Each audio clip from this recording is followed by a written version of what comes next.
Broncos country, what is going on? We're here for Horsepower Hour. We got a revenge game, a rubber match against the Buffalo Bills. We're going to dive into like our keys to victory, what we think about this matchup, and maybe react to the end of this Steelers-Texans game. Y'all be sure, get in the chat, let us know your thoughts, and most importantly, subscribe to my friends Marky Sports, Kodiak Broncos podcast, as well as Broncos Unbridled with Jeremy, Sean. Guys, how you doing? I guess as an icebreaker, I think this would be fun before we get into the Broncos game. I would love to just hear from the wild card round what your favorite game was this weekend and why. Mark, we'll start with you. Oh, that's a good question, man. I think probably my favorite game to watch. At first, I was like, I don't think anything's going to top the Packers and Bears game. But what ultimately took the cake for me was the Bills and Jags game, and mainly because I started seeing so much like small market talk. Still, I couldn't believe that was still a thing in Jacksonville, and they were really, really harping on it. Still, they were wearing these shirts. So seeing them have, and they said, I think it said like small market, big something, big wins or something like that. So it was nice to see a small market, big losses. But I think that gave me a little bit of joy. But man, the whole weekend of game was fun. I thought every game was good. So curious what you guys think. Kodiak?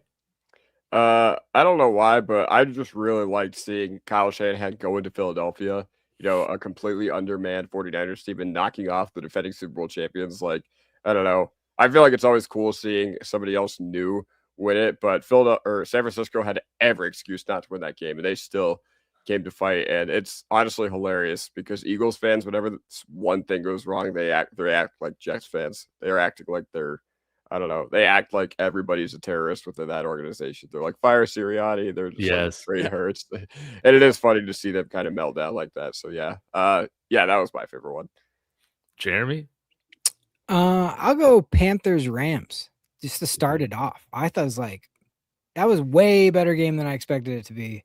And both teams showed up and both teams could have won. One was going to be devastated. One was going to be relieved, So yeah, kudos to Carolina. Evero turned what was absolutely the worst defense ever into something halfway decent. And I mean, we all thought they were going to get curb stomped. So good on them. They showed up, and that was a really good game. Dude, it was, man. My favorite had to be the Packers-Bears game. Shout out to Bears Game Podcast. He's my favorite Bears YouTuber. But I had a childhood friend come in town because he was covering the All-American Bowl down here. And so we caught the game at Yard House. He's a diehard Bears fan. So it was awesome just watching that second half comeback. And congratulations to all the long-suffering Bears fans. Their history really isn't much different than the New York Jets. So for them to get a victory like that was massive. Eli, I'm sorry, we're trying not to throw too much shade on the Jets right now. Oh yeah, I wasn't even trying to throw shade, but also, if you guys didn't know, David is also a Chicago native. So shout out to your hometown Bears, even though I know Broncos are number one. Yeah, that's right. I don't have any of my Patrick Kane jerseys hanging here, but there is one particular, or two really, Chicago teams I will root for, but they are not football related. I'm smart enough, well, at least on the NFL side for that, not necessarily college. But it is what it is. Shall we? I don't know. Maybe get to Mark. I think we should start with kind of your segment or what you were thinking. I think that this would be a great way to start just driving some of the discussion between this Broncos-Bears matchup or Broncos matchup. But what did I say? Bills-Broncos matchup. Thank you. Yep. Yeah, man. So, I think for me, what I wanted to really talk about, because I feel like when watching all of the wild card games this weekend, you really see there was just certain X factors in every game. Right. And whether it's players, whether it's decisions, it seemed like a lot of coaches were leaving points out on the board and it came out and bit them. And so I just really wanted to get an idea of, obviously besides maybe some of the obvious answers, like besides Bo Nix, for example, maybe somebody on the offense and somebody on the defense that you feel like is not really being talked about as an X factor, but you feel like just based on this matchup is going to have a very wild impact. I guess we'll start on the offensive side of the ball.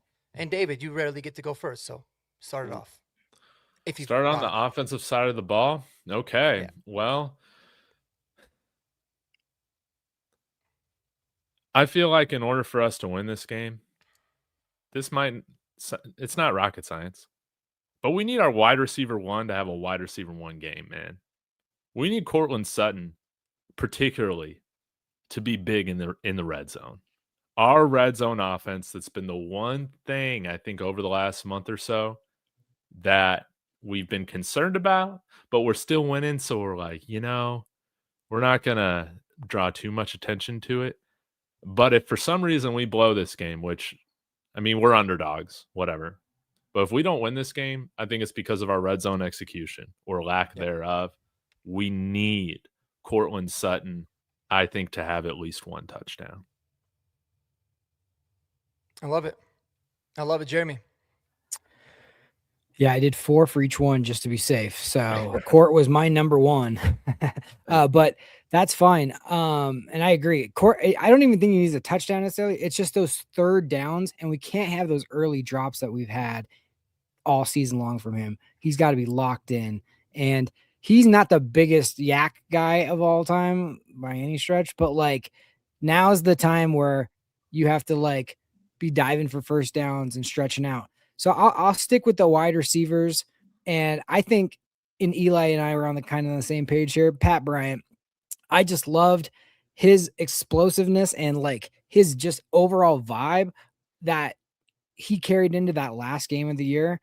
And I could see him he's the guy that I trust to he knows where the sticks are. He's going to do the extra stuff. He's going to make a spin. He's going to do those little things. That's the kind of stuff we need.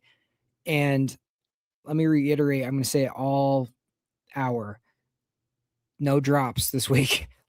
We got buried last year in this game because of drops. It wasn't because of anything other than that. We should have been tied at half, and we miss a kick. They come out and score. Now you're down 10. We on third down get a drop. They score again. Now it's going crazy. Another drop, and then they go, oh well, Bo Nix got boat raced. Did he? Or was the people not ready and they dropped the football? So this is we've dealt with drops all year. Please focus, maintain the catch. It's gonna come down to protecting the football, and I trust Pat Bryant's hands, and I like the yak ability and his blocking. He's just gonna hopefully be the guy we need to do all of it.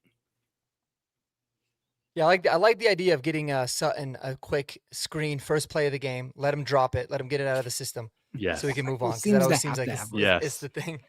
Kodiak, the great recipe for DT as well. Yeah. Yes, of course. Yeah. Just get it out of the way early, man. Yeah, of course. Except DT would have taken the bubble screen to the house. But either way, I feel like we're just gonna keep going in circles with the wide receiver room, and I'm gonna stay there as well because I thought about it earlier today. Who basically turned the switch like that last year in Buffalo? Obviously, it was Troy Franklin on the first drive of the game. He had a really, really ugly rookie year. I know it wasn't that bad for fourth round pick standards, but it felt like something clicked.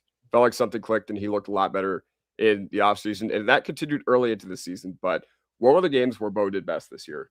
The games where Bo Nix did best this year were the Bengals, the Cowboys, and the Packers. All three of which games where I could think of I'm like, wow, Troy Franklin really popped off that week. And I feel like there's a very strong correlation into Troy Franklin having a good game and Bo Nix having a good game as well. And Mark, you said it on your channel, the Bills have one of the best pass defenses in the league statistically, at least yardage wise.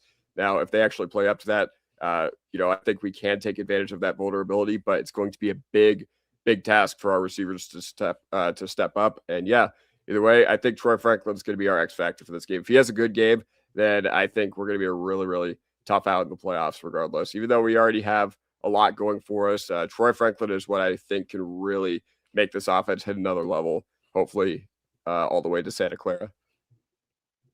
I love it, man. No, I think any of those three receivers, there's a lot of. I mean, even though they're still statistically number one, there's a lot of vulnerabilities on the back end of that Mm-hmm. Bills defense, especially Christian Benford, in my opinion. I know he makes a lot of plays, but he gets got a lot. And so he's someone that we should definitely key in on. My guy for the offense is Alex Forsythe. And it's because obviously Good one. he's a backup that's filling in. But if there's any week on the planet that I would beg Sean Payton to run the ball 35 to 40 times, it's this week. If I can get one wish, I want him to run the ball 40 times this week against the Bills, because we can definitely run the ball against them if we really want to. I don't care who the running back is. They've got some big boys in the defensive line, and to be honest with you, unless their name is Ed Oliver, they are all terrible against the run. And this is like, actually, you would think Kodiak actually built this defensive line. Let me read this off to you guys. Daquan Jones is 6'4", 320 pounds. He's the smallest one, by the way. Deion Walker is 6'7", 331 pounds. You've got the backup, TJ Sanders. We liked him a lot coming out, right? Mm-hmm. He's a 300 pounder, so he's not that big. And then obviously they've got Ed Oliver, who might come back and play this week. And he's a big monster in the middle as well. They've got a lot of big dudes all over the place. So I think it's going to be massively important that we get that obviously Alex Forsythe plays well, and especially in pass protection. But this is a team you can run on. And what does he do well? He's a great run blocker.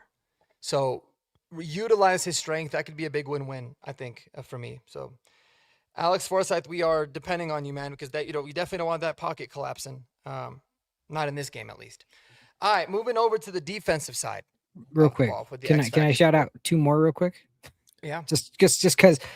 Oh yeah. I think these guys need to be said. Like RJ Harvey, you've been hearing the noise for 2 weeks about how Jaleel McLaughlin should get more carries than you. Like right now is like when he needs to lock in. This is the defense to do it. This is the defense to explode against. And dude, run to daylight. I understand they're like, go up the middle, stay in their lane, stay in your gap, all that. But if it isn't there, bounce it, do what you need to do. Just trust your instincts, man. Cause like sometimes I feel like he's thinking too much. If he just goes, I honestly think he could have a huge day. And the other one, and we thought this guy was going to be huge all season, hasn't really been, but man, would it be nice to have him pop off in the playoffs. Evan Ingram, man, like you're due, dude. Like, this is what you're here for. Like, you want to be, you're posting the Joker role, the Joker meme and all that stuff. Like, show us, come out. No drops again. You've had kind of struggled, and just like, you've been really good at getting the ball in his hands and getting upfield and getting what he can. And he's a guy that can break off a 50, 60 yarder too. So that can really put them on their heels. If Harvey does it, Ingram does it. So I just want to make sure those guys are. No, for sure. I do got a feeling about Evan Ingram this week, and him being, it might have taken 19 weeks, but I think he's definitely been due for that breakout game. Anybody else? Any other offensive guys that you guys wanted to mention? I'll say this with RJ Harvey, man. Like, if there's any team to have a breakout performance against, it's probably this Buffalo Bills defense, right? Yep. And they've been one of the worst run defenses in the league since, I think Zach Seeger said last night, since like week 10. Yes, I understand. You kind of, I don't know. There's a trade-off, right? You kind of know what you're getting with Jaleel. I think that he'll be a positive, a net positive for us on Saturday. But RJ Harvey could be, if he plays the way we know he can play against this defense, he could be a primary reason why we win this game. Definitely.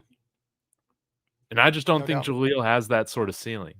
So it's an interesting kind of conundrum that Sean Payton's in. Do you want to have these long sustaining drives? Yep. And nobody scored more touchdowns as a rookie than RJ Harvey. Than RJ. Yeah. It's funny because I was really digging into the rushing numbers, looking at like rushing by direction and where teams are vulnerable and all that. And it's crazy that RJ Harvey's actually the most successful when he does run between the tackles, when he's running between specifically the right guard and the left guard in the middle of the offensive line. That's where he's been by far the most successful. The thing about Jaleel is why I think you'll actually have a lot of opportunities in this one because, and I forgot exactly what I had seen or exactly what the numbers were, but the Buffalo Bills struggle mightily with runners beating them to the outside. If you actually watch even the Jags game, that's how Bashal Tutin had a lot of his carries. He was able to get the speed, beat him outside, and go. And that is a strength of the Broncos' offensive line. You got really good tackles that are athletic, and Jaleel can move. So I think that there will be a lot of opportunities for Jaleel as well, but we'll see. I'm all for RJ Harvey going crazy. So I'd love that. Yeah, I'm not picky. If either one wants to go off, go ahead. I don't care if they activate Deuce Vaughn and he goes nuts. I don't care who it is. Yeah. I just want somebody going nuts at this point. Yeah. Yeah. But one more guy I want to mention. You talked about our athletic tackles. I think on the short list of the worst games Mike McGlinchey has played as a Denver Bronco, I think the wild card last year against Buffalo is definitely up there. I thought he played terribly. So, man, now it's time for redemption. What's been one of the big themes of the season for the Broncos? Vance Joseph redeems himself, Forsythe redeems himself, and we're going to talk about some guys on the defensive side of the ball who I think will get a chance to redeem themselves. But yeah, McGlinchey also has a shot at redemption. Not a lot of people were talking about it last year, but trust me, I don't forget. Kodiak definitely does not forget. He's got that young man's memory. You can tell he remembers everything. It is pretty impressive. All right, so going on to the defensive side of the ball. Kodiak, we'll start with you. We'll go back opposite direction. Cool. All right. Who's your defensive X factor? Yes, of course. So obviously, we are probably not going to have Brandon Jones at all for the playoffs. Like that's one thing I've heard from a lot of the beat writers is that Brandon Jones' injury was probably too severe for him to come back. Now, ultimately, it was a pectoral injury. So could he maybe play, shoot him up some painkillers if it really comes down to it? I don't know. I'm not a doctor. Let's do it. Yeah, why not?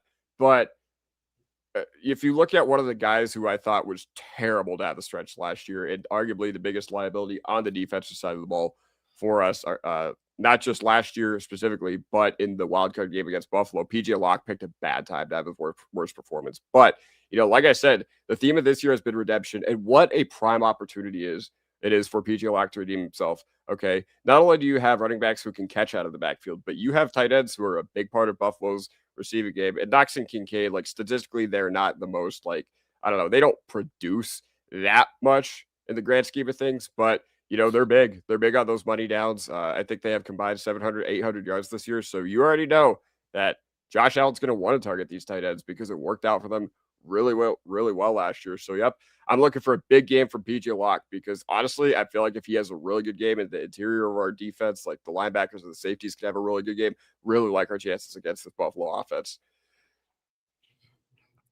That's a great one. Am I up? Yep. Okay, let's go. To me, if Zach Allen can have a monster day, I think we win this football game, honestly, because he's going to be responsible for stopping the run up the middle, but also putting pressure on Josh Allen right in his face. And Josh Allen is so good at stepping up from the edge rushers kind of collapsing around him and stepping through that. But if Allen can be coming up his face like that with Benito and Cooper crashing, then he's going to have a much tougher day. And put your hands up, get tips, whatever we need to do. But Zach Allen last year, had maybe an all-pro caliber, maybe defensive player of the year type of year. This year, he's had a little bit less. I think they've kind of limited his snaps somewhat, but he had 2 weeks to rest up. And man, if Allen can get going, Allen versus Allen, and if Zach beats Josh, I think the Broncos beat the Bills. He was the lone bright spot last year. He had the 2 sacks. He was an absolute menace. It was just everyone else.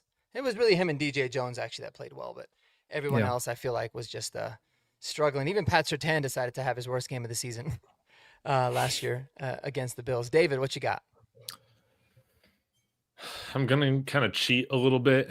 I mean, this is the game that we bring in Dre Greenlaw for, right? To stop James Cook. That's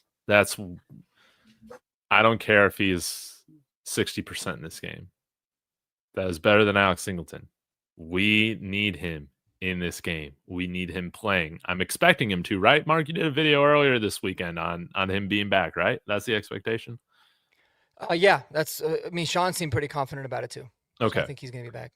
So that's massive. We need Dre Greenlaw.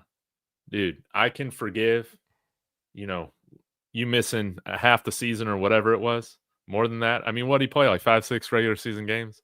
I can forgive that if we get a really good game from him this week and then hopefully 2 more after that, right? So Dre Greenlaw, he is my, player to watch. We need him to play like the linebacker we brought him in to be. And I will say, I'll piggyback on top of that and say we need Justin Strnad on the field more than Alex Singleton. It just needs to happen, Vance Joseph. It just needs to happen. Everybody can see that when Alex Singleton's on the field, they will just target him. We can't do it. We can't do that going into this game. We can't. Sean Payton, do not allow it. Yep. I'm curious to see how they play it too, man. I will say that I think the Broncos are going to play a lot of nickel defense against this team. I think that's the major key. The big thing is, can you stay in nickel with one extra DB, and can you stop this run game? And that's why I truly believe that, listen, in April, we had a draft. It was a very controversial draft, especially the first round. I think this is absolutely the game where Jahdae Barron shows his worth to this football team. I think he's going to play a lot. He's been sneakily playing a lot. It was shout out to Luca Evans. I think he's the one that had it. I'm going to pull up. I bookmarked it. But he has kind of been playing a lot more lately. And yes, some of it could have been because of obviously, they're resting other guys and trying to get him in more.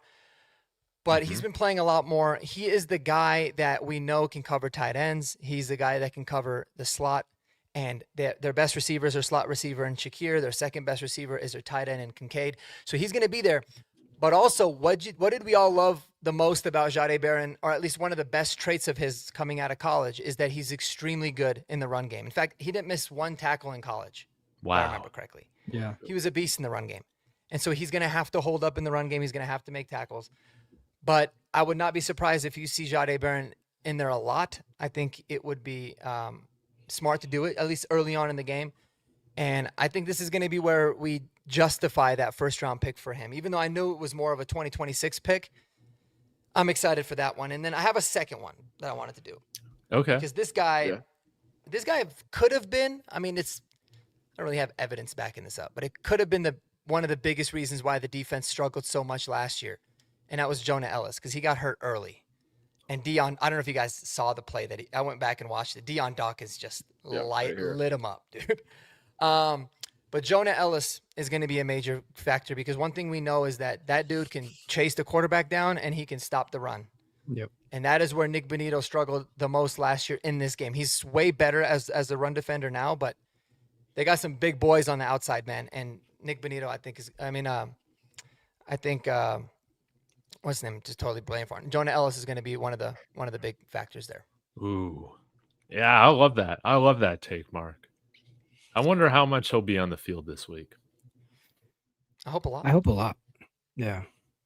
I saw his brother running around. I was like, dude, he's the inside linebacker. I was like, maybe he's just in their genes. He could play a little bit of inside linebacker for you in times that you need. Then we draft Lander.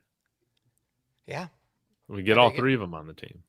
I love it. Oh, wait, no. Caden. That's Lander Barton. My bad. Yeah, you think about Caden Ellis for Falcons. Yeah, I wish we had we Cody can Barton. get Lander, keep it a former family affair there. Yeah. And Christian from New England. We're not wearing the retros. We can't in the playoffs, can we? I actually heard we could. Oh, really? I think it was Mario that said it. Mile High Mario. I think he said they technically can in the playoffs, but he doesn't think that they will, but they can wear an alternate. I don't know if that's true or not, but that's what I remember reading. Interesting. Oh, okay. My other one real quick, or I guess there's two quickly, but PS, I love what me and Mark talked about this game yesterday, and he said put PS2 on Khalil Shakir. I think that is what you need to do. Like he had 12 targets yesterday for 12 catches. Like he was Josh Allen's security blanket. And if you can get Allen to get off of his first read, step up, and how he's having to look real quick, like the Bills have basically turned into Allen's going to drop back on third down. He's going to look quickly to a one read, maybe two, and then he's going to try to make something with his legs. That's it. So you're going to need to spy that. I don't know if you delay blitz with somebody like Greenlaw or Stranad or even a Barron or somebody like that. But if you can get PS2 on Shakir and kind of take that away, like just make him hold it for an extra second or two, I think that could be a huge, huge thing for this defense. And then Hufanga obviously is going to be one of those guys that like he sometimes likes to cheat and get out of his, where he's supposed to be. But like if he has a good game doing that and don't miss tackles, we can't afford a 60-yard break off because you were just slightly behind. Like, but I can see if anybody's due for a pick, like it's Hufanga, right? Yeah. So, man, how nice would that be for him to get his pick finally? Yep, he is due. Yeah, dude, I'm excited to watch Hufanga. He's one of the bigger, like the big difference that we have on this defense compared to the team last year. Just what he can do in run support too, man. Like I think about that play he had against the Packers where he blew up the tight end into the running back for the tackle. Still one of my favorite, probably my favorite play of the whole year, but still something I think about all the time. And anyone else got anything else? Yeah, I do have one more guy. Yuma Wazirike, man. Last year we did not have those big bodies on the defensive line. And you know what? Roach, DJ Jones, they are fantastic, but they're just not big enough. Okay. And the Buffalo Bills, they have a really, really big offensive line. I'm pretty sure before we started doing it, Buffalo ran 6 offensive line at the highest clip in the NFL last year before we incorporated that into our offensive line this year. So, yeah, it's going to be a big physical matchup in the trenches. And obviously we need our guys in the back end to, hold up their end of the bargain. But on early downs, man, you can't let James Cook go all over you because it's not even that he had explosive runs last year. It's that he got constant like 6, 7, 8 yards per clip. And honestly, that didn't even happen until our offense couldn't hold up their end of the bargain. And you know what? The offense kept going 3 and out. So the defense was winded. And the Bills quite simply had a perfect counterpunch to that. So the complementary football needs to be strong, but that starts with, forcing them into 2nd and 10, 2nd and 9s. None of these 2nd and 2s, 2nd and 1s, okay? Need to keep them behind the sticks. Yeah, if I could just piggyback on that, like absolutely. If they get 2 2nd and 1s, 3rd and 1s, it's going to be Josh Allen putting his head down and just blasting forward, and he's going to pick it up every time. They're going to go for it on 4th down. You're not going to get them off the field. You need to make those tackles. We've been kind of lazy where we're like, oh, they didn't get the 1st down, but it's like 3rd and inches or 3rd and short or 2nd. That's not going to work in this game. And the other thing, if you look at yesterday's game against the Bills, they gave up on James Cook when the Jags stopped the run game early. If you cannot let them break something big off the top, off in the 1st quarter or 2nd quarter, and now they go, oh, now we're just going to run and run and run. If you can snuff that out early, they might abandon it. So, like, it's going to be huge to make sure you're on your P's and Q's early. Mm-hmm. Is this where is this the week we sign? Maybe this is what the Sean's had up his sleeve the whole time. We sign Desmond Watson, Kodiak. Man, I think he just might let him need sit there. He doesn't even have to move. Exactly. I mean, I think he might need a little conditioning to play at altitude at what? What is he? What is 464?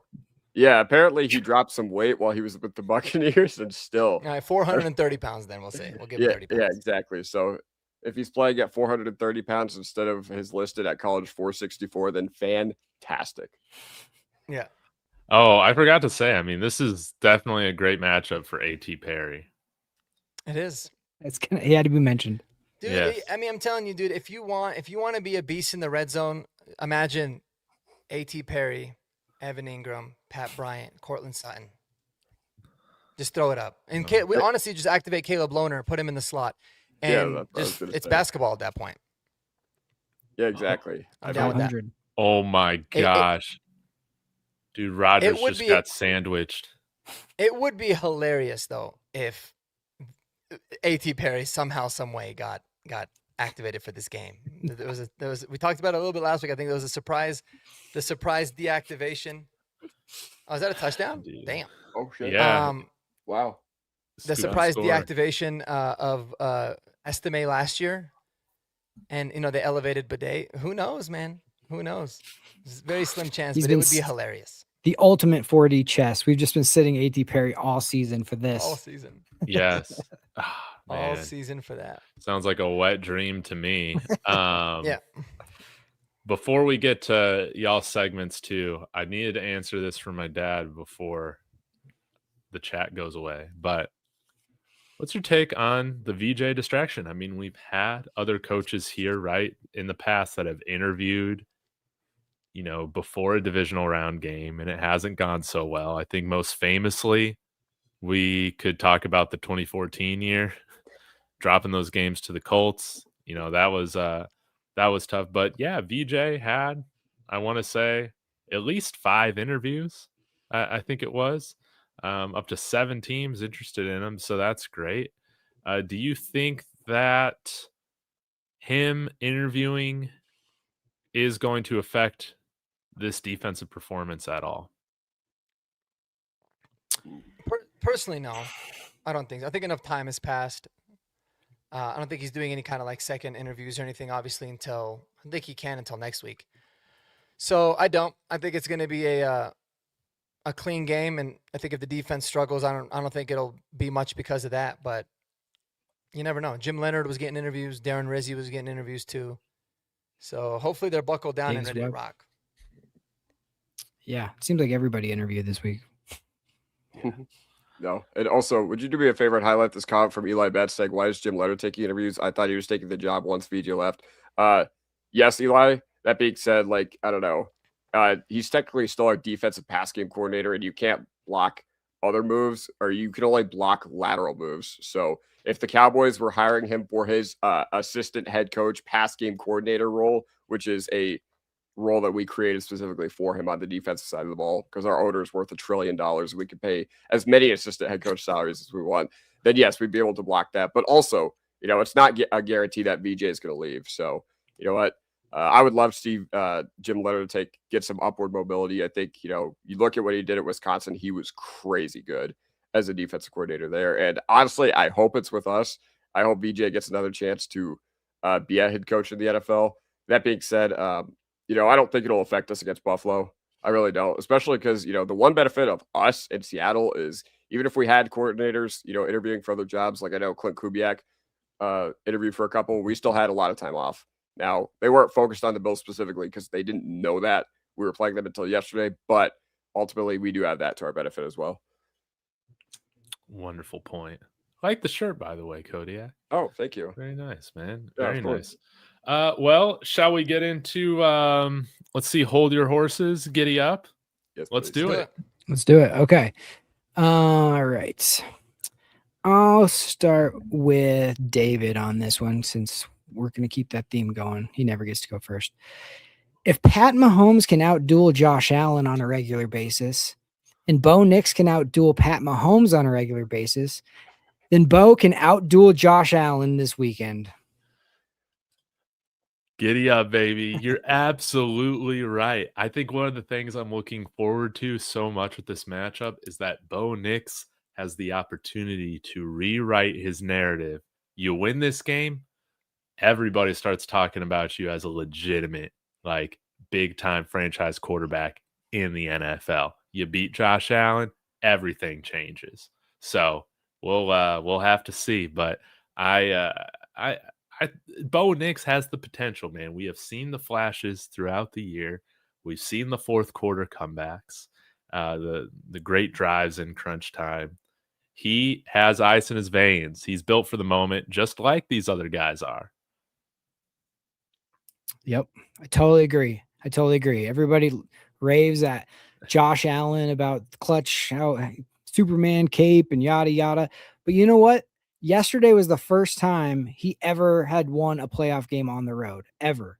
And he's never been to a Super Bowl either. So this is like his 12th playoff game or something crazy, something up there. This is Bo's second. So, people will need to pump their brakes no matter what happens. But for them to be like, oh, Josh Allen is, this and that. And he is.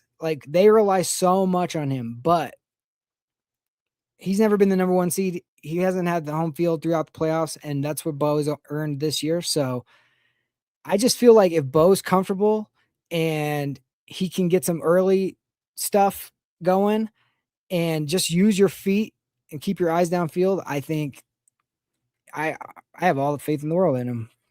I always have, but in this game particularly. So I totally agree. All right, Mark, let's go with you. Vance Joseph and not Sean Payton has the more important game plan on Saturday. Oh, that's a good question. No, I think Sean does. I think Sean's game plan is the most important in this one because depending on how he ends up rolling out on the offense can really dictate the way in which this game goes in a weird way. I know it's been the defense running it, but you guys have to understand this team's coming off a short week. They're super beat up. They're traveling all the way from the East Coast, and they're playing at altitude. They got a very, very large human beings on the defensive line. It reminds me of the Super Bowl 32 game where we just kept running it to where they were exhausted. Like if we have a good game plan, Sean, offensively, and we're able to control the clock like we have for a majority of the second half of the season, really wear this team down. Come the fourth quarter, man, like it's gonna be a wrap. We're gonna be able to kind of have our way with them. And then obviously our ability to score in the red zone is going to be huge. I think David talked about it before. Like Buffalo Bills defense is one of the best in the red zone. Their offense is the best in the red zone. Our defense is, or they're second best in the red zone offensively. We're the best defensively.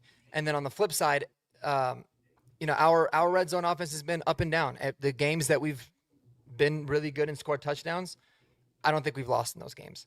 And so we need to be able to make sure we capitalize there. So I think Sean Payton's game plan is going to be massive this week. Yeah. I mean, I honestly think that's what's come down to. If we can stop them, hold them to 3 in the red zone, and we get 7 in the red zone, that'll be the difference. All right, Kodiak. This game is going to come down to the legs of Bo Nix. I wouldn't say specifically the legs of Bo Nix. I don't think the game will come down to it. Now, obviously, I'm thinking about all the fourth quarters that we've had this year, and I'm thinking about the Giants and the Texans and what happened in those games when we needed it most. Bo Nix took off for a huge gain, and obviously we got the touchdown against the Giants and touchdown against the Texans. But, I know a lot of people are saying, oh, Bo should run more. But against the Chargers, man, I don't think they did a great job. I don't think he did a good job protecting himself. I don't think, I thought it was a little too risky with what they were doing. So, as far as like the taking off of running, like the scrambling ability, sure. Yeah, if you could extend a drive by picking up, a 3rd and 9, a 3rd and 8, and demoralize the Bills and keep your possession, because honestly, that's how the Broncos should win this game. Is they're going to need to convert on the money downs. I don't think it'll come down to that specifically, but I'm just asking a drive or 2 or 3, or a 3rd down or 2 or 3 picked up from his legs. That that'd be huge. But I wouldn't say it would come down to it. Now, if he scampers off for a big gain in the fourth quarter, then I guess it came down to his legs, but. I think it's going to be something that's going to be important to do, throughout all 3 quarters or all 4 quarters, not just late in the game, if it does come down to that. Yeah, and I think it could come down to the threat of his legs, not actually his legs. Mm-hmm. Because if he rips someone off early and now they're like, oh, shoot, and they're having to watch that the whole time. Like that Bandy touchdown was because of his legs. They were worried he was going to run. And he found Bandy, and Bandy turned it up and got the touchdown, right? So those are the types of things that they have to, like any team has to be aware of. But it seems like this playoffs, you've seen like Trevor Lawrence running more. You've seen Josh Allen 3rd down. Okay, I'm just going to have to freaking bowl through and get it. All these different people, right? So I could just see it where Bo is like, if I don't love what I'm seeing, or if it's a little bit muddy, I'm just going to trust myself to go do some stuff. And he's done such a good job protecting his body all season long. And people have been like, oh, he needs to run more. He needs to run more. Mm-hmm. Well, this could be the time where he's like, all right, now it's time to, instead of sliding early and going out of bounds 3 yards early, like now lowering a shoulder and getting what you can. Right. So it's going to be interesting, but I think that's going to be I think any team that we play with, if they're facing Bo Nix, that's probably one of the first things they get told is like, you have to be aware of this guy's legs. So cool. That's what I got. Wonderful. Those were great questions, Jeremy. Kodiak, did you have a segment, or shall we get into some predictions? I think I'm going to go through some game scenarios. Okay. With y'all. All right. So let's just say it is how do I put this? Let's say the Bills are up. Let's put it 24-20 with 2 minutes left to go. We have the ball on our 35. We have all 3 timeouts. Do you trust us to get it done? Do you trust us to get it done, and why? This could be an open-ended question for anybody on this team. So 4-point lead going into the 2-minute warning, but we have the football. Okay. What happens? Yeah, I do. I have full confidence. And to be honest with you, I think what I would be thinking at that time is, man, when I score a touchdown, I want to make sure I do it with like 10 seconds or less left. That's exactly what I'd be going through my mind. And yeah, I do, because I feel like we've done it. We've done it all year, man. I think at that point, you'll have a vulnerable defense that's going to be exhausted. You know, you can run a little bit of hurry up. Bo seems to do really well when he's kind of running the no huddle, running the 2-minute offense. So I would be really confident. I'd be nervous as hell. I'd probably be throwing up a little bit, in my mouth, but I would be really pumped up about it. So I do. I feel uber confident, way more confident than if we were up 24-20 and Josh Allen had the ball at their 35, with 3 timeouts. I would be a lot. I'd rather be the team with the ball in their hands last. That's what I was about to ask. Would you feel more confident being down 4 or being up 4, but you don't have the ball? Yeah. So it sounds like you'd rather be down 4 with the ball. Well, it's not that I would. I mean, it's hard to say what I'd rather. Like, you always want to take the lead, but I would feel more comfortable in a way, because it's like, okay, I think we have a higher chance of going down and scoring a touchdown than we would have stopping Josh Allen. But again, I mean, and now that I think about it, it's tough, because it's easier. It's easier to say that when the game's not actually happening. But I still have a little bit more confidence in this offense in clutch time. And what I love is we've done both. Like, we beat Philadelphia from behind. We beat the Giants from behind when we absolutely needed to make plays to win. We've done that. But we've also closed games against Washington, against there's a handful of games where you have to get that stop. The Jets game even was like an ugly game, but you had to get that stop. The Raiders, that ugly freaking 10-7 game was, you had to get that stop. Houston, we needed 3. We got it. So I know Broncos country, Bo leaves and all that kind of stuff, but it comes down to like the players and the coaches that are on the field. They actually do believe that this team will do whatever it takes to win. Like, that's it. If it takes Nick Bonito swatting something down to stop a 2-point conversion, they think they're going to do that. If it takes Bo hitting Marvin Mims or whoever, like, they just feel like that's going to happen.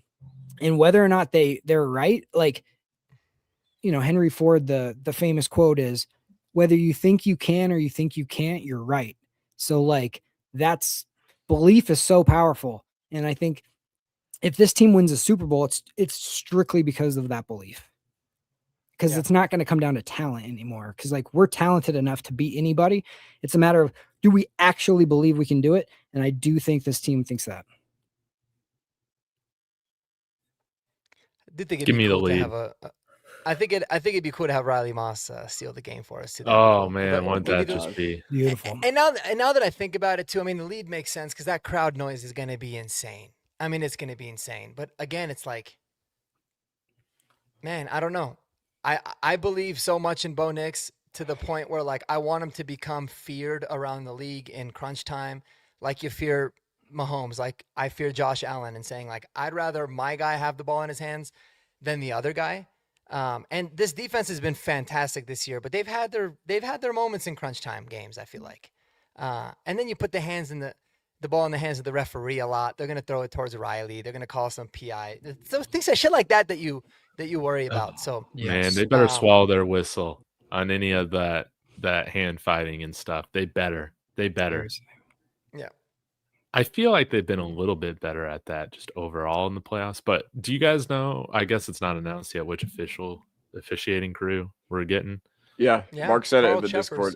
It's Carl Cheffers. Okay, as long as it's not Brad Allen. So I was gonna say, don't give me Brad Allen. First thing I looked at. Yeah, let me see what it was. It was Carl Cheffers. In fact, I don't think Brad Allen's even scheduled to be in any of the games. So that's good. No, he's not. Did you guys see Brad Allen give Jacksonville a free second yesterday on the clock? Yes. That was insane. Like, When? I'm not surprised it happened. Like, so Jacksonville, the half should have ended. They didn't have any timeouts, but or maybe they had one. I can't remember specifically, but they added 1 second back on the clock, even though like the guy wasn't touchdown until after zeros at the clock. So it ended up being inconsequential because Cam Little missed the kick. But Brad Allen's crew, man, get ready to learn CFL, buddy. He was snapping the football, and there was a guy off sides, but he was literally starting to snap it right at the point when it's turning 0-0. So like, it was a judgment call. I kind of, but like, I don't know. I feel like that was a perfect example of like, what does this guy want? Like, he could have picked either one. And that's what I don't want to come Who down knows? to. Maybe the NFL was like, we cannot put Brad Allen in the Broncos game because of what happened with him in Greenlaw too. They were like, we just don't want any of that smoke. So maybe Greenlaw sacrificing that game for us ended up helping us in the playoffs. I hope so. If that's true, if that goes into their thinking, it's worth it for sure. I mean, yeah, we beat Dallas by 3 scores. So if that was the sacrifice, well worth it. Yeah. David, any other thoughts about the officiating or? Just please don't come down to it. Like, just, I mean, call egregious stuff, call the obvious stuff, but like, do not call some ticky-tack crap that is like 15 yards away from where the ball was actually doing. I don't want any of that stuff. I don't want any reason to like, I just don't want to come on here. I don't want to hear about it if we win, and I don't want to like bitch about it if we lose. I just want it to be that team was better than us, or we were better than them, and that's why we want the better team. I want to win. That's all I care about. Mm-hmm. Mm-hmm. We need consistency too. You know, if you're gonna call a tight game, call it from the beginning. Be consistent. If you're gonna let them hand fight a little bit, do that the whole time. Don't like that's what's been driving me crazy. Is like sometimes they'll let things pass early, and I'm like, all right, no problem. Like maybe that's how they're gonna run it, and then all of a sudden something way less egregious will happen, and they'll call it, and I'm like, what's happening? And sometimes it happens on the other team, and I'm still like, it's annoying because it's like eventually it might end up biting us in the ass. But it's like, dude, just figure out what your philosophy is and stick with that. Totally. Because I feel like teams adjust to it too. You know. Yeah. Of course. Yep. And I have one more scenario for you guys for this game. All right. Let's say you can get off to an early lead. Let's say you have a crystal ball and the Broncos are guaranteed to score a touchdown on their first drive of the game. Let's say you are guaranteed to go up 7-0. But let's just say that you're on the defensive side of the ball. You're on defense first, and you make the Bills go 3 and out on the first drive of the game. Are you taking the points? Are you taking the points knowing you're not getting the ball to start the second half? Or are you forcing Buffalo to get a 3 and out? I'm always taking the points, baby. I'm always taking the lead. Hey, let's go up 7-0 this time around and finish the job. Not give up like, what was it, 41 straight points afterwards or whatever it was. That was dumb. Yep. Let's finish the job. Let's start out hot. Let's put pressure on them. Feel our crowd on the road. Let's make sure the crowd's real into it from the start. Yep.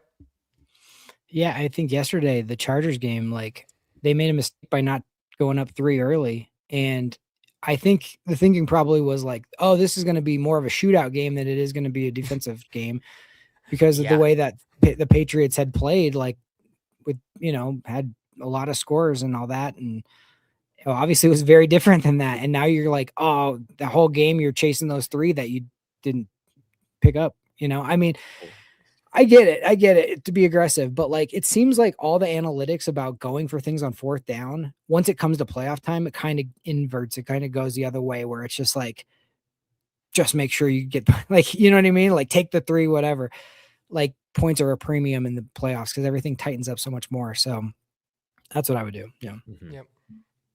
Yeah. Give me the points. Keep the crowd into it. I got a scenario for y'all. Yep. Well, actually I did, but I think it just left my head. This happens a lot. Because I'm thinking about like 10 different things, trying to keep up with the game, and then the stats here that I was looking at. But I did think about it before. So if it comes back to me, I'll let you know, and it should soon. But I don't know, Cody, if you have another one. I like these scenarios, though. These are good. Yeah, those are good. Yeah, of course. I'm trying to think if I can think of another one. Oh, yeah. All right. So your shot, Payton, and let's be honest, your teams with the New Orleans Saints at the end, at the kind of the second push for the Super Bowl with the New Orleans Saints, they lost in the dumbest ways possible. All right, so what are you doing throughout the week to prepare yourselves for these, to prevent these stupid in-game situations? Okay, now we've only had one of these like just absolutely like killer losses throughout Sean Payton's time as a Bronco. I think I could think of two actually. The walk-off field goal against New England, like that we just should have never been in that situation to begin with on Christmas 2 years ago, and also the Forsyth block last year. But you had the Minneapolis Miracle. You had the Vikings walk you off in overtime with the push-off no call. You had Tampa Bay come into your house and absolutely punk you in your own stadium when you beat them twice in the regular season that year. You embarrassed them in both regular season games. So if you're Sean Payton, how do you prevent just these all-time disastrous collapses from happening like you did in New Orleans? Well, I think with this team, nobody expects them to win. Like Vegas, the media. So I think that there's a lot of like good bulletin board material that he could pull from clips, from the betting lines, all those things to really keep this team locked in. I think that's a big difference with Sean Payton with the Broncos versus Sean Payton with the Saints. We're still frauds to everybody. So we still got to go out and prove everybody dumb. And I mean, how many years did the Patriots win playoff games, win Super Bowls because they just let the other team make mistakes? They just didn't make the big mistake and won because the other team was pressing because they were so worried about it. And I would preach to the team all week, like, look, there's going to be things that don't go our way. There's going to be a big play or a fumble or something is not going to go our way. Do not hang your heads. We have weathered storms all season long. You guys are built for this. You're mentally tough. I would just keep reiterating that. You do not want a Raheem Moore like waving at the football goodbye, like your playoffs goodbye, like situation. Like, just be smart. You don't need to do more than you like your job. And if you do that, you are good enough to win this game just because you're good enough. And it's not going to take to be overly clever or get lucky or any of that stuff. You have the crowd, you have all these things. So like, just don't get like if you're a boxer, you're going to expect to get punched in the face. Like, you're going into it expecting that. Don't get shocked when you get punched, and don't like change your plans because you got punched. Like, it's going to happen, and it's a war of attrition. And these guys are like Mark said, like, they got beat up in that first game. They didn't have the easy games at the end of the season. That game against the Eagles, that was like a freaking hitters back and forth. Like, now they're going from Buffalo to Jacksonville to Denver at altitude on a short week, beat up. Like, just trust that, and you'll be okay. I just don't want this team to panic. That's the only thing. I think if we don't do that, we should be fine. Speaking of panic, Aaron Rodgers, just hang it up, bro. Just hang it up, bro. Yeah, this Texans team is gonna beat the shit out of the New England Patriots next week, bro. I don't think so, man. I don't think gosh. so. This defense, I mean, listen, the Chargers defense is good, and they were rocking Drake May. This team is gonna absolutely dust them, dude. Bank on Oh that. yeah, I mean, I Bank will on say the thing about Drake May though is that even though he was pressured as many times as Herbert, he hung in there and he made his plays. Okay, Rodgers isn't making his plays right now, and yeah, you know, Herbert collapsed yesterday like he always does. So I don't know. yeah, no, that he did. That was a great thing. That was a great thing to see. So You think in terms you of think Sean, Tomlin's I done? think was that? Good. You think Mike Tomlin's done? They're not going to fire him, but does the contract expire next year? I don't think know. they're just going to let it run out. I think it's going to be like, I don't know. It's like who's a good example of somebody whose contract just ran out and they just didn't extend? Jason Garrett. Yeah, exactly. Exactly. That's a perfect example. I think Mike Tomlin is such a good coach that it's been the biggest reason the Pittsburgh Steelers haven't been able to make it over the hump. I've said it before because he constantly has dog shit rosters. I mean, this year's was a little bit better, and he'll make the playoffs and then they'll lose, and then they'll pick 23rd in the draft, and they won't ever be able to get a quarterback, and the cycle just kind of continues. So it's one of those where it's almost like he's so good that it affects him. But I don't know. I mean, I doubt it. I think Pittsburgh would be stupid. They probably need to get a new GM or something, or figure something out in that sense. I was going to say, just regarding the whole Sean Payton thing, I don't know if he's done this already. He should, because you talk about the loss against the Rams when he was with the Saints. in that horrible no call, right? That was obviously just the league, like a big middle finger to Sean because of Bountygate. And the league like seems to still hate him. I would just hit up Greg Penner and say, hey, man, we got to cut a check as an apology to the league. You know, what can we do? And then maybe everything will be like squashed. That's what I would do. Smart. But I don't know if you can do. I don't know if you can do anything else, man. Like from a preparation standpoint. They just got to go out there and ball. Here was my question. I remembered it. Who do you guys think has more pressure in this game? The Broncos being the number 1 seed at home or the Bills? I think the Bills. Bills, dude. I mean, you don't have Mahomes. You don't have Lamar. You don't have Burrow. Josh Allen doesn't win this year. Like, they're going to finally be like, what's the deal? Like, you have it for it. In the scenario of everybody thinks of, they're not looking at rosters, but they're looking at quarterback versus quarterback. He shouldn't have any problem getting to the Super Bowl because he's better than everybody, right? That's the thinking. So I definitely, and McDermott's got pressure on him for other reasons, because if he doesn't get it done, then now he's in the hot seat, no matter what they finish with. So I definitely still think it's the Bills. Like, I think the fact that Vegas favored them, says that. So,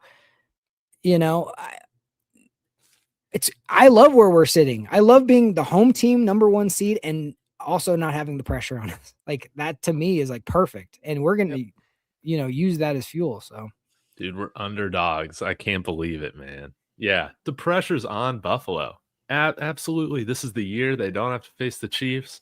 This is the year to get it done. Yeah. And if not, there's a lot of people losing their jobs.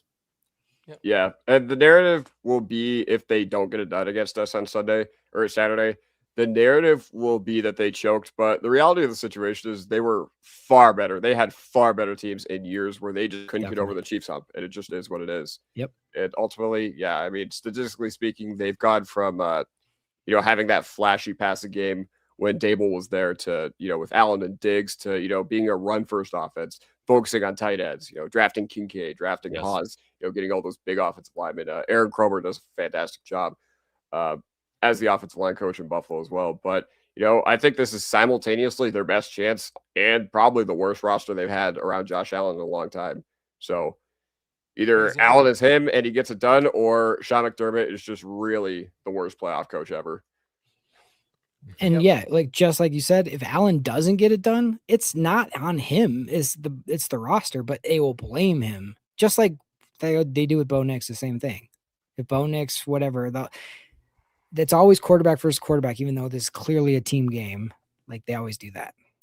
Well, and it's different with Josh Allen too, man. Like, he's unbelievable in the playoffs. Like, all of his playoff losses are not at all because he made a big mistake or he lost, like he played like crap.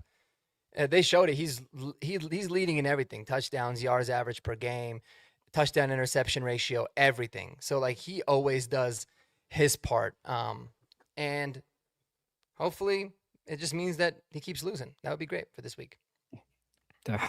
Please highlight this comment from Revenge 401k. I wanted to get to talk about this. Yeah, y'all think Drew Sanders is active this game? We did activate him off of IR. For what purpose? Maybe for special teams, man. Maybe. That's the only thing I can think of. Because he's a dog at special teams. I was listening to Cecil and Mace talk about this, and they made a good point that I didn't think of. But he's like in the situation where it's like, get him back, see what he's got, see how he looks.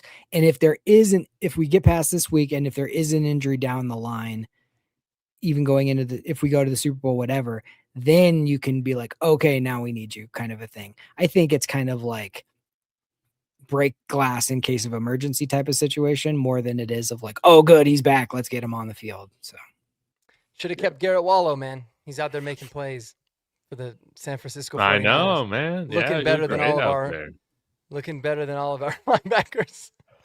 Yeah, but Drew Sanders specifically, like, man, it's one of those situations where how do I put this? Not that he's the A.T. Perry of defense, but he's kind of. How do I put this? I feel like he's more the Greg Dulcich of defense, where, all right, if he's out there, I have to see it to believe it. Okay. Remember how long it took Dulcich to come back from that injury?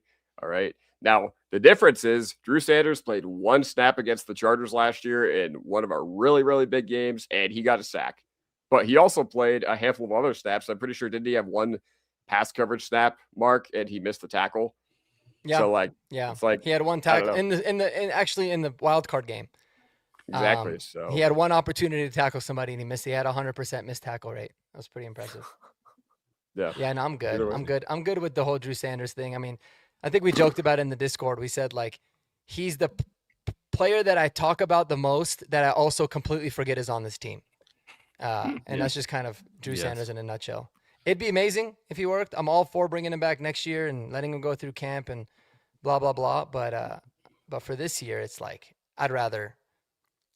I mean, let's go through the names. If we had injuries at linebacker, I'd rather Lavelle Bailey, Karene Reed, Jordan Turner. Those would be my three guys, and then maybe you put Hufanga in there at linebacker if Brandon Jones gets back. I don't know, but yeah, it's frustrating, man. And it sucks for him. Like I couldn't imagine how awful it is for him. But and they did activate Karene Reed as well, so he is back. Okay. Well, guys, I think we should get into some predictions and then wrap this thing up. For those of you who do like to make some money, hopefully on the Broncos, use that code DTB. Links in the description. Sign up on Kalshi. Be like me. I threw some money on the Broncos to win, being underdogs at 48%, $4. So, hey, I'll double my money. Kalshi sponsors David Talks Broncos. If you want to support the channel, go ahead and sign up. You'll get a $10 bonus match when you deposit 10. Well, let's go ahead and get into some of our predictions, guys. Let's give a score prediction and maybe, like, of course, MVP of the game. Maybe outside Bo Nix. If we win this game, it's probably going to be, Bo Nix being MVP. Yeah, Mark, let's start with you and we can work our way around. Well, as me and Cody, I just put in the chat, I think we have breaking news. Broncos are playing at 2:30. It's a 2:30 kickoff. Let's go. That's awesome. First game of the the divisional round. We're talking about predictions, you said, right?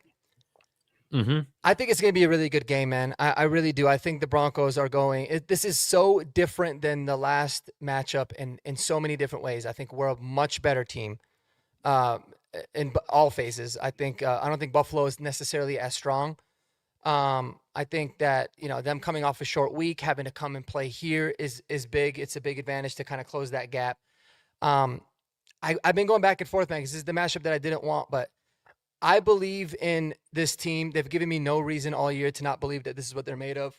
Sean Payton last year, after the game, right when it finished, he said, it was a great experience, but man, I was just telling the team that we need to have these games played at home. He got exactly what he wished for. Not only is he getting it at home, the exact same opponent. He usually answers the bell really well. I got the Broncos winning this game by a score of 26-23 on a Will Lutz field goal. Beautiful. From 61. I'm just kidding. a 48-yard Will Lutz field goal. Let's go. Kodiak? All right, guys. I've got the key stat for you guys in this game. Okay. Shout out to Zan on Broncos Twitter, because I remember seeing this a year ago and it literally just popped into my head right now where I could look it up. Guys, against bald head coaches, Sean Payton is 30-13 all time. All right. So Sean McDermott, we are coming for your follically challenged ass. All right. 30-13 all time in his career against bald head coaches. And guess what? He's going to go 31-13. All right. And is that the final score prediction? Absolutely not. It's not going to be 31-13. All right, guys. But the reason I asked you guys about that scenario is because it is going to be a game where we rely on Bo Nix to win us the game. 24-20. We get the ball at our 35. 2-minute warning, all 3 timeouts. We go down the field, walk off, Troy Franklin touchdown. 8 seconds left. Buffalo, knife in the heart of Buffalo once again, to go along with those compilations that you'll watch in 10 years on your TV. Every Buffalo playoff choke of the Josh Allen era. We're coming for you. Beautiful. Well, why has Walmart got to take some strays here in the chat? There's some things Walmart sells that's better than anywhere else. That's true. But, David, what do you think, man? Okay, I'll go with mine. I'm going 24-20 Broncos. and I think our defense stops Josh Allen on the final drive. I think that's what happens. Wow. And a guy that I think to watch for having a big impact on this game is Marvin Mims in the return game. He's got the ability to give us short fields. So he's somebody that I got my eye on. Man, could we get a Trendon Holiday throwback where he has like 2 touchdowns? That would be amazing. Touchdowns, not the fumbles. Yeah, that's right. But I ain't going to go that far. Just Marv, flip the field for us. Let's win on special teams. Let's win on special teams. Let's not be dumb. Let's take the points on special teams when we're in field goal position. And I think that might be the difference in this game. We also need somebody else to flip it for us too, man. Don't forget about Mr. Crawshaw. Oh, that's right. That's right. Yes, franchise punter. Croshank Redemption. I don't like predicting scores because I'll jinx it. So I don't care if we win this game 3-2, 2-0. It doesn't matter to me as long as we get the W. I think we're the better team. I think if we do the thing, if we, stop the run the ball, catch the football, swarm tackle, you stop Allen on third downs when he's looking to run, and run Prentice on short yardage. And if we don't turn it over and if we get a turnover, I think I think we win. So I don't know. I'm not good at that kind of stuff. I trust myself to like mess it up if I do that. So, and honestly, I'm not one of those people that I don't know. I never know the over under of anything till afterwards. It doesn't matter to me. It's just like every game is its own thing. So I don't care how it has to happen. It just win. That's all that matters to me. So there will be a Sean Payton trick play. There will be. Should we go back to that sort. Garrett Bowles in the end zone throw again, or we tried that? We might. It's going to be something. People forget in the debacle last year, we had a fake punt, and it worked. It worked great, too.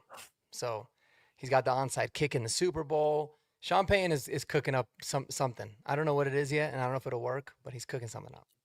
It seemed like all year he tried trick stuff, like almost once a game, and like almost never worked. So he's due if we do it. Yeah, never worked.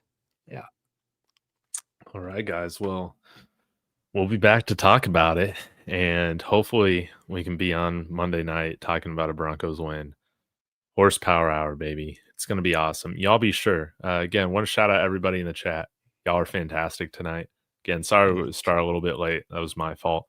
But go and support my friends. Mark at Marky Sports, Kodiak Broncos, and Jeremy Sean, Broncos Unbridled. Links are all in the description of my video. You can probably find mine to David Josh Broncos in their videos too. So, guys, we'll be back. Hit that like on the way out. Drop your score predictions below on the replay. And as always, y'all, go Broncos. Go Broncos, baby. Let's go.